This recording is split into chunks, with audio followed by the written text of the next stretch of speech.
Thank you, Mr. Speaker. Thank you, Mr. Speaker. When hospitals are struggling to provide essential care, why is the Prime Minister's government cutting the number of beds in our National Health Service? Prime Minister. Thanks to the medical advances, to the use of technology, to the quality of care, what we see in hospital stays is actually that the average length of time for staying in hospital has virtually halved since the year 2000. But let's actually look at Labour's record on this issue.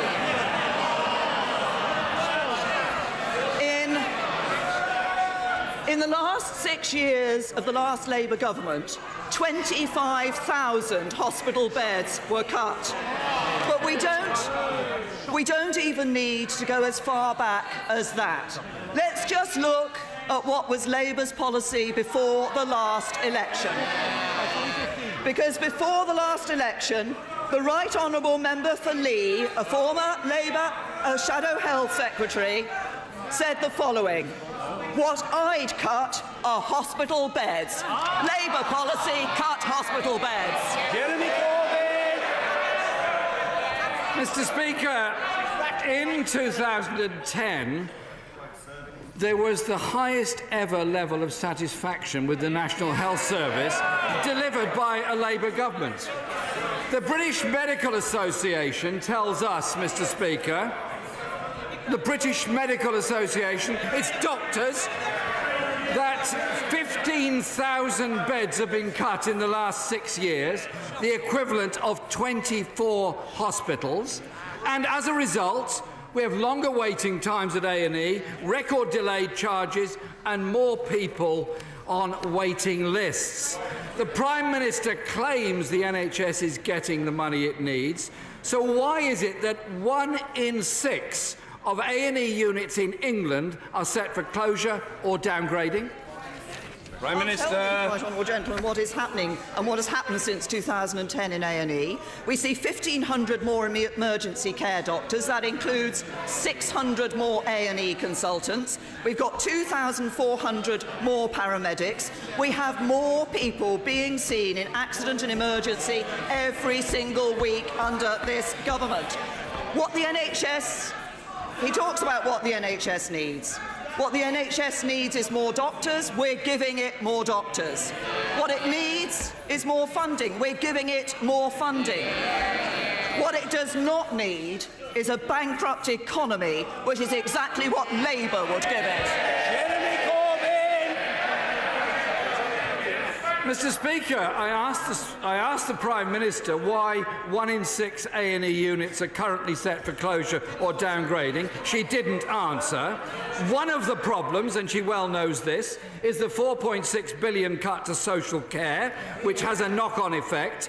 And her friend, the Tory chair of the Local Government Association, Lord Porter, has said, and I quote, "Extra council tax income will not bring in anywhere near enough money to alleviate the growing pressure on social care."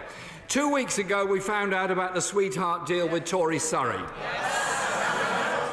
When will the other 151 social services departments in England get the same as the Surrey deal? Prime Minister. The Right Honourable Gentleman refers to the questions he asked me about Surrey County Council 2 weeks ago. Those claims were utterly destroyed the same afternoon. So rather than asking the same question, he should stand up and apologise. Mr. Speaker,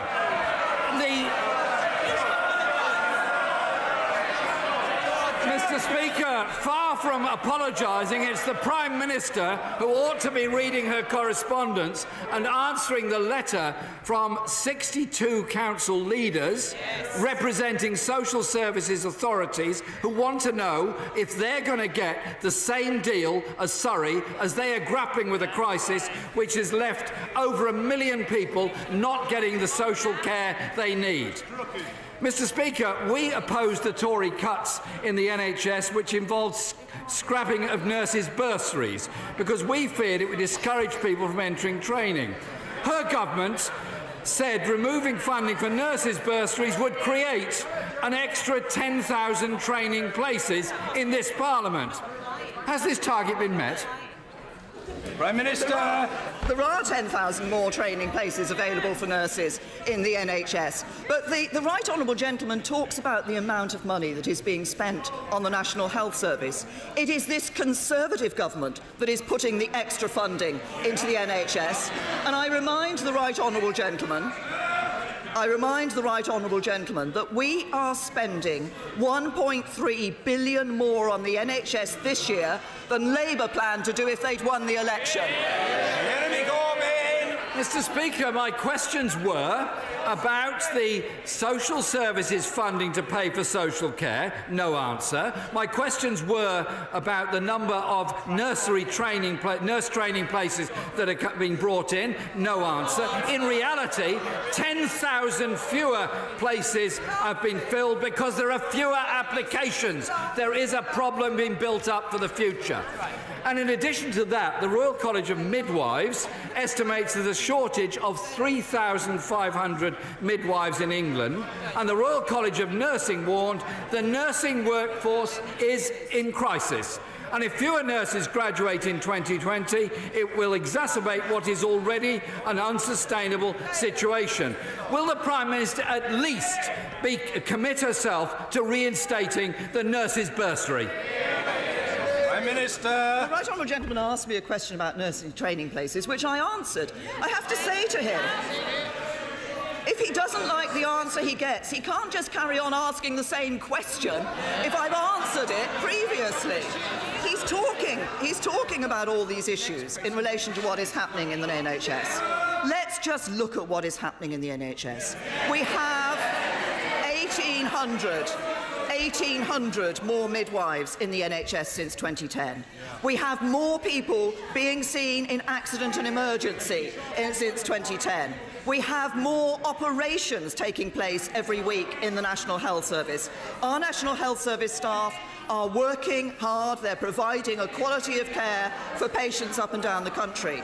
What they don't need is a Labour Party policy that leads to a bankrupt economy, because Labour's policy is you spend money on everything, which means you bankrupt the economy, have no money to spend on anything. That doesn't help doctors and nurses, it doesn't help patients, it doesn't help the NHS, and it doesn't help ordinary working families up and down this country. Mr. Speaker, yes, let's look at the National Health Service. Let's thank all those that work so hard in our National Health Service, but recognise the pressures they are under. Today, the Marie Curie Foundation Trust finds that nurses are so overstretched they cannot provide the high-quality care needed for patients at the very end of their lives. The lack of care in community prevents people the dignity of dying at home. There is a nursing shortage. Something should be done about it, such as reinstating the nurses' bursary. Mr. Speaker, her government has put the NHS and social care in a state of emergency. 9 out of 10 NHS trusts are unsafe. 18,000 patients a week are waiting. Mr. Speaker, I repeat the figure. 18,000 patients a week are waiting on trolleys in hospital corridors. 1.2 million, often very dependent. Mr. Speaker, it seems to me that some members don't want to be concerned about the fact that there are 1.2 million elderly people not getting the care that they need. The legacy of her government will be blighting our NHS for decades. Fewer hospitals, fewer A&E departments, fewer nurses and fewer people getting the care they need. We need a government that puts the NHS first and will invest in our NHS.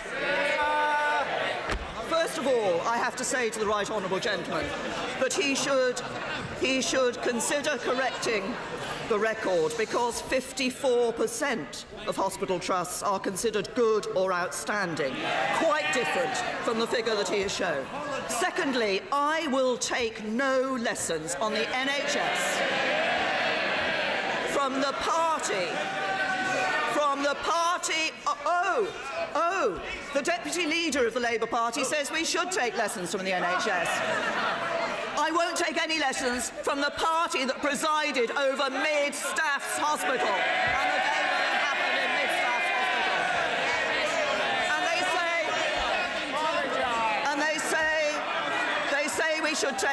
They say we should learn lessons. I'll tell you who should learn lessons.